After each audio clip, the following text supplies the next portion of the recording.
Kaixo, egunon ikasleok, gaur ikusiko dugu zuzen baten zuzen perpendikularra. Baldin badaukagu adibidez zuzen bat, kasu honetan ikusten dugu adibidez bieren isa gehi bat, aterako duguna izango da zuzen honekiko zuzen elkartzut bat. Hau da, 80 gradu beraien artean. Bai? Perpendikularra edo elkartzuta, 80 gradu. Beraz, ematen badigute, zuzen bat, adibidez bieren isa gehi bat, zuzen honen malda da bieren. Bai? Perpendikularraren, hau da, zuzen honeko perpendikularraren malda, beti izango da -1 zati m. Bai? Hau da, hemen ordezkatzen badezute -1, eta gero hemen jartzen dezute bieren. Beraz, emaitza da -3 zati bi. Hau da, beti zuzen baten, zuzen perpendikularraren malda beti izango da buelta ematea, bai, maldari, eta jartzea kontrako zeinua. Kasu honetan ikuste zute, 3 zati bi, eta kasu honetan minus. Hemen zen plus, eta orain da minus. Beraz, zuzen honen, zuzen perpendikularraren malda izango da beti alderantzizkoa eta aurkako zeinukoa, bai? Adibide honetan, baldin badaukagu adibidez, bi izaken zazpi zuzena, erre zuzena, eta jakin nahi badegu P-2 puntutik pasatzen den zuzen honekiko zuzen elkartzutaren ekuazioa, egingo deguna da, jarri zuzen baten, bai, adierazpen orokorra, eta orain ordezkatuko ditugu balioak. Bai, kasu honetan, pasatzen bada 4 puntutik, egin behar deguna da, -i(0), beraz, honi, hau da, puntu honen bigarren parametroa doi. Beraz, kontrakoa jarriko dugu. -i(0) da, -bi. Beraz, hemen jarriko dugu +bi. Bai? Bestaldean, isa(0), hau da, puntu honetatik pasatzen den zuzen elkartzutaren puntu bat, bai? Kasu honetan, isa(0) da 4. Beraz, jarriko dugu hemen 4. Gogoratu, lehenengo parametroa da isa, eta bigarrena i(0), bai? Isa 0, i(0), bai? Eta hemen malda.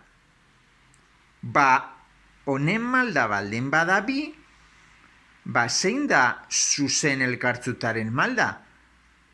Biren alderantzizkoa. Beraz, 1 zati bi. Eta gainera, esan dugu, beti jarri behar dugula kontrako zeinuan, bai? Orduan, izango genuke horrela. Nahi badezute askatu. Kasu honetan, ikuste zute, i gehi bi, parentesiak kenduko dugu, minus erdia isa, eta orain, minus erdia bider minus lau da, minus bider minus plus, 4 zati bi, bi. Bai? Ikusten dezute, zer egin dugun, Eta bukatzeko egingo genuekena izango litzateke, bi hau bestaldera pasa, eta geratzen zaigu minus erdia isa berez, bai? Bi eta bi hau juten direlako, bi hau pasatzerakoan bestaldera. Beraz, zuzen elkartzutaren ekuazioa izango litzateke minus erdia isa. Bai? Bueno, bigarren kasuan ikusten dezut hemen, adibidez, puntu honetatik pasatzen den zuzenenekiko elkartzuta. Bueno, pues egingo denukena da, borratuko dut hau, lehenengo jarriko dugu adierazpena i, ken i(0), kasu honetan da 0, malda oraindik utziko dugu, eta orain jarriko dugu isa, ken i(0) dela minus bost. Beraz, minus bost da, hemen da plus bost. Bai? Eta malda, hemendik aterako dugu malda, beraz, egin behar deguna da,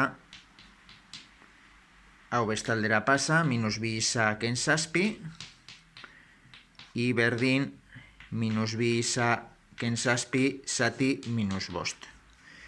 Bai, beraz, malda, zuzen honena da, bi bosten, eta beraz, zuzen elkartzutaren, honekiko zuzen elkartzutaren malda izango da honi buelta ematea, bost zati bi eta aurretik minus jartzea. Bai? Beraz, azkenean daukagu iberdin minus bost erdi isa, eta hau biderau da minus hogeita bost zati bi. Hau da, zuzen honekiko, zuzen honekiko, puntu honetik egarata, zuzen elkartzutaren ekuazioa. Bale? Hau da, zuzen baten zuzen perpendikularrari buruz jakin behar dezutena.